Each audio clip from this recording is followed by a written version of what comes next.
working with our children, for you parents who allows your children to participate. This morning, we should do this at Christmas, have our children involved like this. Before I get started with the sermon, I meant to say this earlier, but did anybody besides my wife and I see the movie on NBC Thursday night, Coat of Many Colors? Anybody? Did y'all see it? Well, I have to tell you, except if it's a ball game or one series I watch, I just don't watch television. My wife conned me into watching this movie. It's supposed to be a Christmas movie. It didn't have anything to do with Christmas. It was Coat of Many Colors there's a reason I'm telling you this, was a movie based upon Dolly Parton's song that she recorded many years ago about her growing up poor as dirt in Eastern Tennessee. The reason I say this to you is if you can watch it online, get the NBC app or however you have to do it, do it. Here's why. I don't know how this movie got out of Hollywood. For those of you who saw it, it was the most evangelistic presentation I have seen. And for it to be done on network television blew me away. It was absolutely incredible. And it was a gospel presentation in a very realistic way. It even got good reviews from critics. And that it was on network television just blew me away. It is hope. Okay? But if you get a chance to watch it, please do. I think you'll be pleasantly surprised. Well, we live in rapidly changing times. That's an understatement at best. As a culture, we haven't just drifted. We seem to have run headlong in a direction that is at best questionable and at the very least objectionable, and we have moved far, far, far away from our spiritual, moral, and historical heritage. The result, we are polarized, we are antagonized, we are marginalized, and increasingly for Christians, we are stigmatized. Our very identity in America as a people is endangered, and our future is very uncertain. But it is also a time of great opportunity for God's people to rise up, be God's people, to be voices of clarity and hope and offering godly solutions in this changing culture. Now, the spirit of our times is recognized by Alexander Solzhenitsyn. He spent many years in the old Soviet Union's prison system as a political prisoner, and when he was released from the gulags, he fled to the West, where he became a very successful writer and novelist, so much so that he was recognized for his writing and his activism for freedom with the Nobel Prize. He wrote this 50 years ago. Once you listen closely, it would have seemed quite impossible in America that an individual be granted boundless freedom with no purpose, but simply for the satisfaction of his whims. The defense of individual rights has reached to extremes to make society as a whole defenseless. It is time to defend not so much human rights as human obligations. He wrote that almost 50 years ago. And while he meant it for his own time, it sounds eerily prophetic for our time as well. In such a time, we Christians have a huge role to play in providing what our culture needs, whether they want it or not. But first, we must set our own house in order. We must get serious about our calling as Christians, and we must get serious about our commitment to follow Jesus and to accept the demands of discipleship that he places upon his people. With that in mind, Turn in the New Testament with me yet again to the Gospels. This time, Luke's Gospel, chapter 9, and then we'll read another one of the Gospels. And you're probably saying, well, this was a Christmas program. Why are you not preaching on Christmas? It's not Christmas yet. Next Sunday, I'll preach about Christmas, okay? So, give me a break. So I want you to know that. Okay. Chapter 9, verse 23. Okay. 2 verses. This is a companion passage to the passage from Mark that we have read the last 2 weeks. And we've looked at and I've dissected, but this is a companion passage. And he was saying to them, Jesus, if anyone wishes to come after me, let him deny himself, take up his cross daily, and follow me. For whoever wishes to save his life shall lose it. Whoever loses his life for my sake, he is the one who will save it. Now turn over to Matthew's Gospel that we also read last week, chapter 9, beginning at verse 36. We're going to pick up the reading at verse 36. Beginning at verse 36, Matthew chapter 9. Read it with me. And seeing the multitudes, he, being Jesus, felt compassion for them, because they were distressed and because they were downcast as sheep without a shepherd. Then he said to his disciples, the harvest is plentiful, but the workers are few. Therefore beseech the Lord of the harvest to send workers out into the harvest. That's our calling. That is what Jesus has called us to. Abraham Kuyper became the Netherlands' first 20th century prime minister. He started his career at a time when faith in Christ was being squeezed between the rock of unyielding secular liberalism and the hard place of Christian evangelical piety, much like the situation we as Christians find ourselves in America today.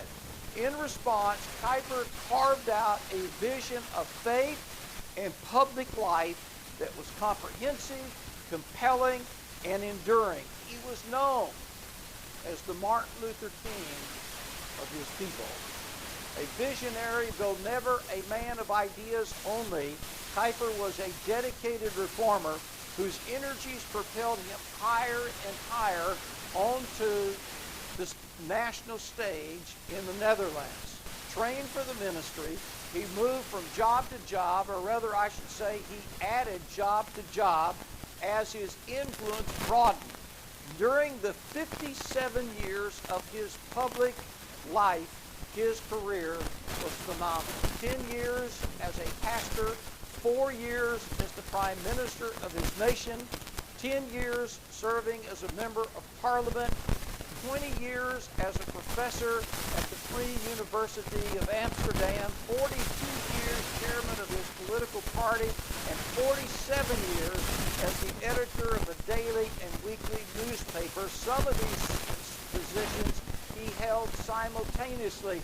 The bibliography of his writings lists 232 titles. When he was prime minister, Kuyper faced the railroad strike that threatened to ring down the curtain on his political career.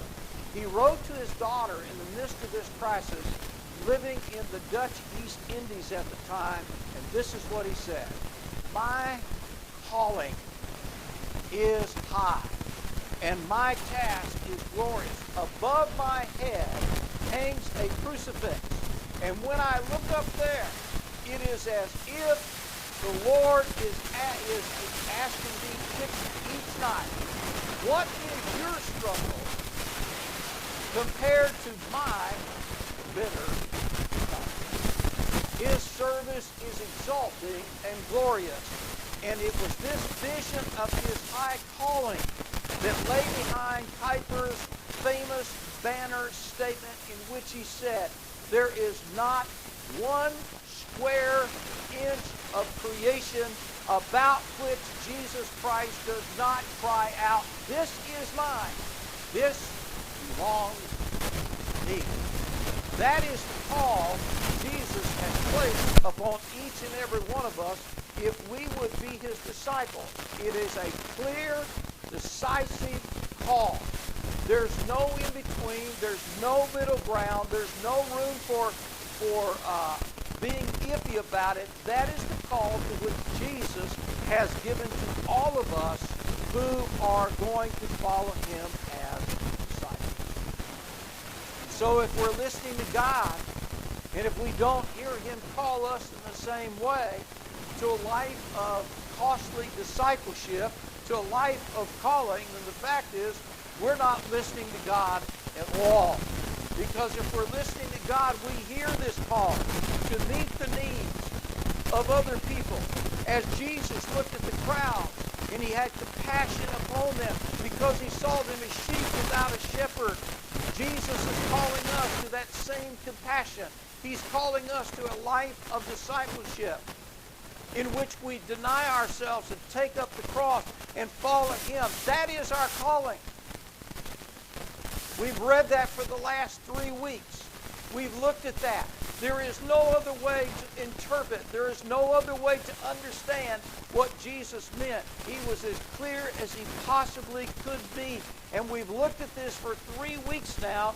Nothing has changed about what Jesus said, nor what he meant. He's still waiting for us. A few years after Jesus ascended into heaven, closing out his earthly ministry, King Herod ordered James the Greater to be thrust through with a sword. He was the first of the apostles to be martyred. And so the bloodbath began. Luke was hung by the neck from an olive tree in Greece. Thomas was pierced with a pine spear, tortured with red-hot plates, and burned alive in India. 2 years after James was murdered, the proconsul of Hierapolis had Philip tortured and crucified because that politician's wife converted to Christianity while hearing Philip preach. And even when he was on the cross being crucified, he continued to preach, even in agony. Matthew was stabbed in the back in Ethiopia. Bartholomew was flogged to death in Armenia. James the Just was thrown off the southeast corner of the pinnacle of the temple, and after surviving a 100-foot fall, he was clubbed to death by a mob. Simon the Zealot was crucified by a governor of Syria as an elderly man. Judas Thaddeus was beaten to death with sticks in Mesopotamia. Matthias, who replaced Judas Iscariot, was stoned to death and beheaded. Peter was crucified upside down at his own request, not believing himself worthy to be crucified in the same manner as his Lord. John the Beloved was the only disciple to die of natural causes, and that's only because somehow he survived his own execution.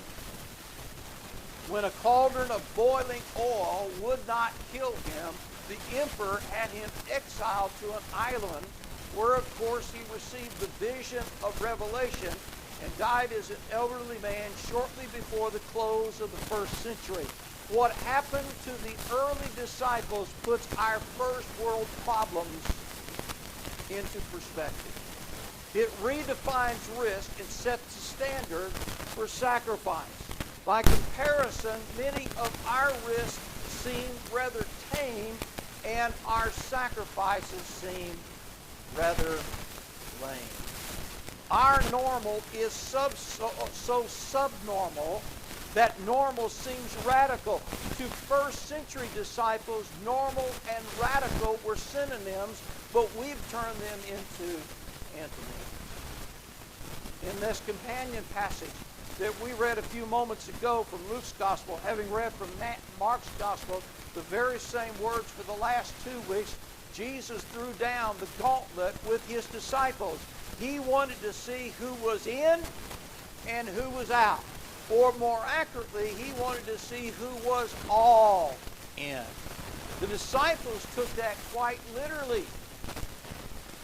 The very least that we could do is to take it figuratively.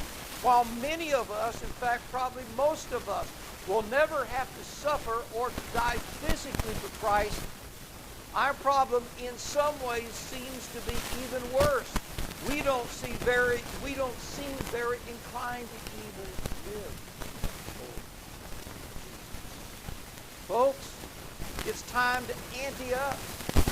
It's time to go all in. If Jesus is not Lord of all, Jesus is not Lord at all. It's all or nothing. It's now. We don't have any meteorologists except for Nina. Meteorologists, general statement, not you personally. Meteorologists kind of a strange bunch sometimes. With all the science, I look at a 7 or 10-day forecast and I just discount it. I mean, most of the time, they're lucky to get the weather right 12 hours ahead.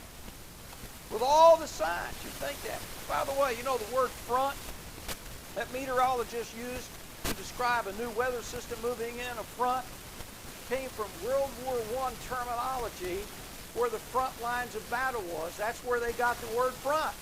Well, in 1963, MIT meteorologist Edward Lorenz presented a hypothesis to the New York Academy of Science. Lorenz theorized a minor event like a butterfly's wings in Brazil could conceivably alter wind currents sufficiently to cause a tornado in Texas. His theory grew wings in the academic community and became known famously as the butterfly effect. Now, the genius of the theory was a prototype computer program that Lorenz designed to simulate and forecast weather systems. On the day of this accidental discovery, Lorenz had to hurry out of his office for a meeting.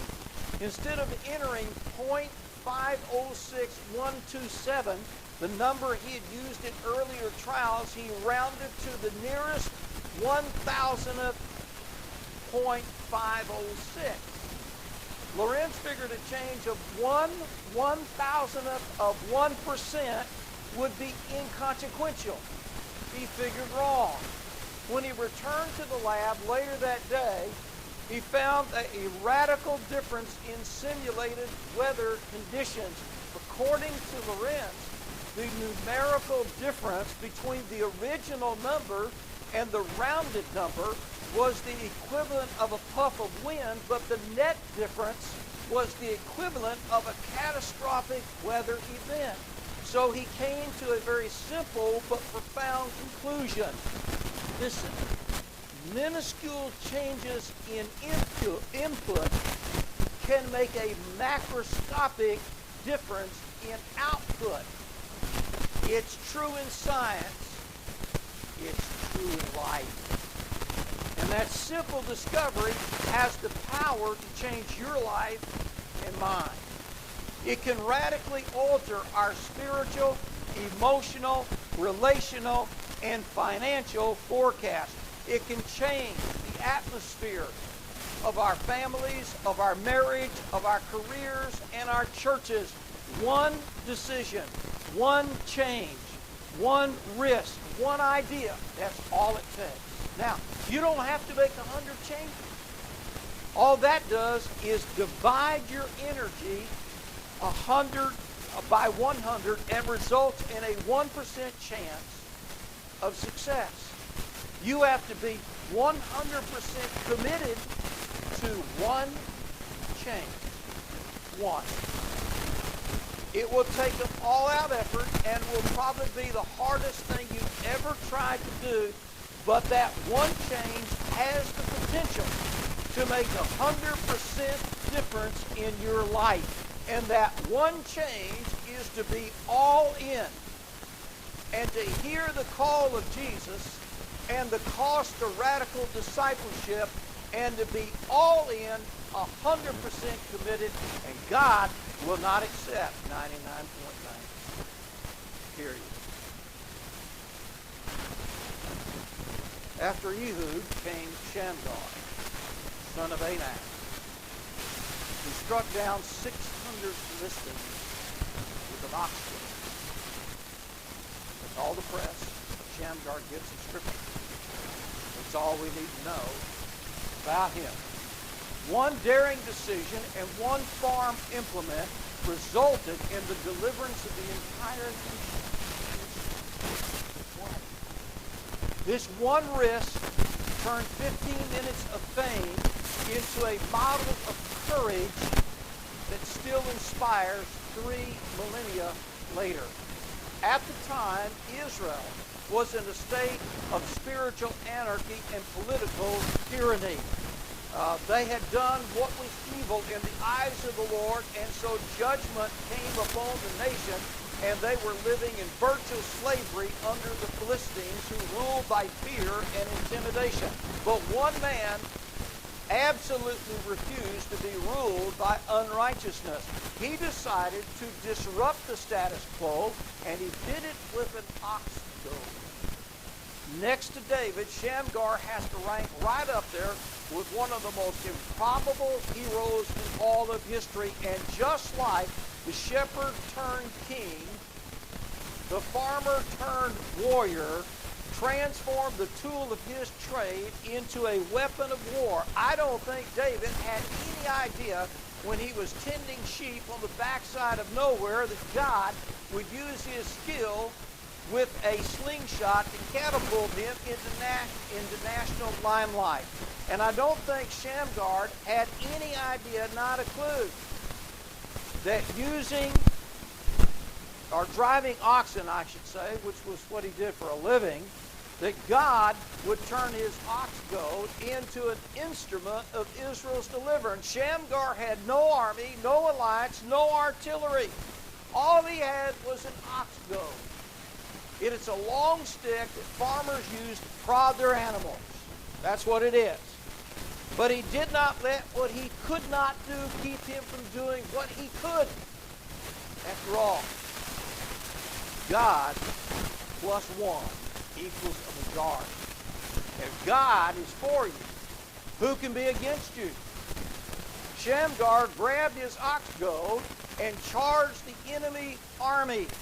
He looked as foolhardy as David did going up against Goliath with a slingshot. The enemy chuckled at his makeshift weapon until he charged them with his stick and started wielding it, and they saw the look in his eyes, and the Bible tells us that it struck fear in their hearts. Folks, it's time to get our game face on. It's time to buck up and to buckle on the breastplate of righteousness and get into the battle. Whatever metaphor you want to use, whether it's sports or war, game on. The battle is raging. Courage doesn't wait until situational factors turn in one's favor. It doesn't wait until a plan is perfectly formed. Courage doesn't wait until the tide of popular opinion turns. Courage only waits for one thing, a green light from God. And when God gives us the go, it's full steam ahead, no questions asked. That is the kind of courage that God asks from each of us when He calls us to a relationship with Him, because a relationship with God is called to follow Jesus, to be all in. Spiritual courage is the full-bodied commitment to say yes every day to Jesus' call, to the cost of discipleship, and be all in. No more fence-sitting, no more waffling, no more being lukewarm, no more iffiness. It's either yes to Jesus or it's no. And in case you don't know this, our answer is by the way we can talk about I'm all in for Jesus, but only our lives reflect Jesus. Either we're all in.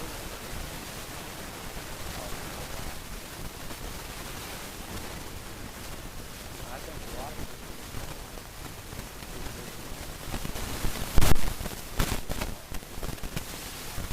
none to his disciples, none to hear his church.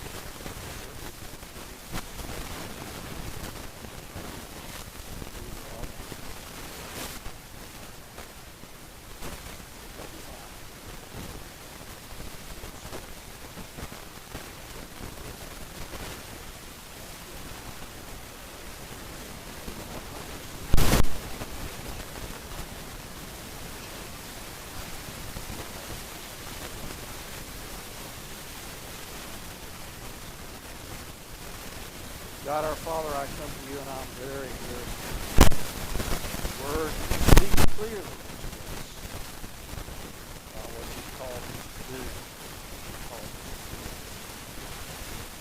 Very clear. You were pretty upon ambiguous. You called us to a life of discipleship. It's a life which we deny ourselves, which in America is almost anti-American, which we take up the cross, we follow Jesus, without questioning what you called us to do. We hear your calling, that compassion upon a world that lacks a shepherd. We hear that calling and we follow you.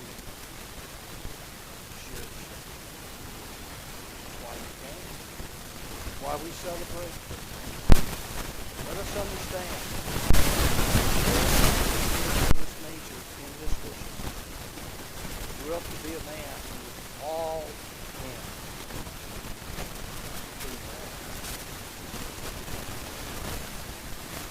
That's the call. If not physically, figuratively. Every day.